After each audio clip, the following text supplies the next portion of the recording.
Pokemon. It's a juggernaut not only in the gaming industry, but in the world in general, so it's always commendable when a new game in its genre comes out to challenge the Goliath.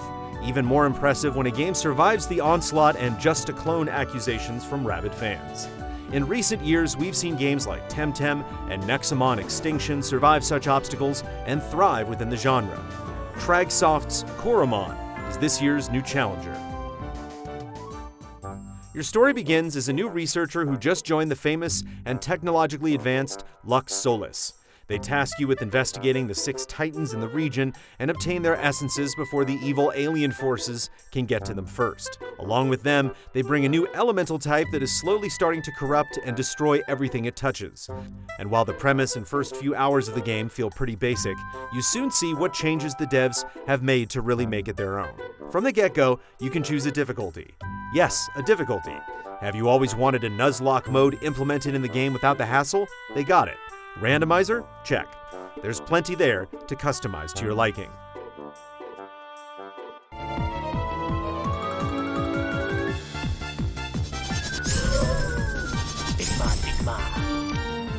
But what's a monster-catching game without good monster designs? The game boasts a hefty 100-plus Coromon. One of the hardest parts of the game for us was figuring out what Coromon we wanted to keep in our party. On top of the many creatures you can catch, they have their own types of shinies called Perfect and Potent Coromon. Both of these are much rarer to find than your normal Coromon, Perfect ones being extremely rare. Their distinct colors really stand out from the originals.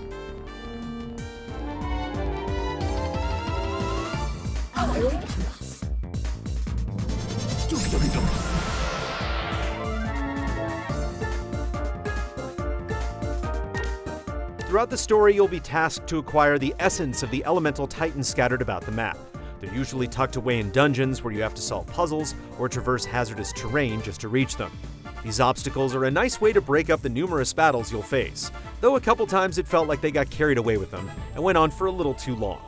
The Titan battles themselves are a welcomed form of boss fights. Not only do they have an enormous amount of HP and SP, but they also have phases as you whittle down their health. It was thrilling to see a healthy amount of pushback from this type of game where other series struggle. The Titans will do stuff like paralyze your whole team in one move, or bring out a couple of other strong Coromon to fight alongside them. Even with a decent amount of grinding on our end, the Titans felt like formidable foes that really made us juggle through all our Coromon and supplies, just to even scrape by.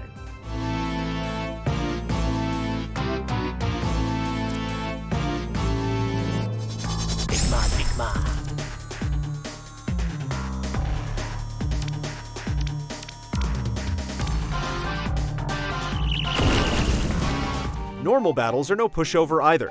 Thankfully, the moveset between all typings is very robust, and along the way you'll pick up new ones to mix and match to your preferred playstyle. Not to mention the traits Coromon can have are quite diverse and rather unique from other games. There's a trait called Reconstitution, where every few minutes the Coromon, once out of battle, can heal itself a small amount and remove any status ailment it has. Another trait will heal the Coromon every time it retreats into its spinner during battle. It's traits like these and many others that really help make battles feel more tactical and less like rock, paper, scissors. The game does fall into some of the same pitfalls its competition has in the past. The aforementioned evil organization isn't there enough for the player to care about, and quite frankly, we forgot they even existed until they showed up again towards the end of the game. The characters and dialogue serve their purpose, but can honestly be skipped in order to get to the meat of the game quicker. Sadly, there isn't much of a post-game either. You'll be able to battle online or go perfect Coromon hunting, but the game is in desperate need of a tournament mode versus NPCs to really challenge your endgame squad one final time. Thankfully, it does seem like they're updating the game regularly, so one can hope they'll add more things in the future.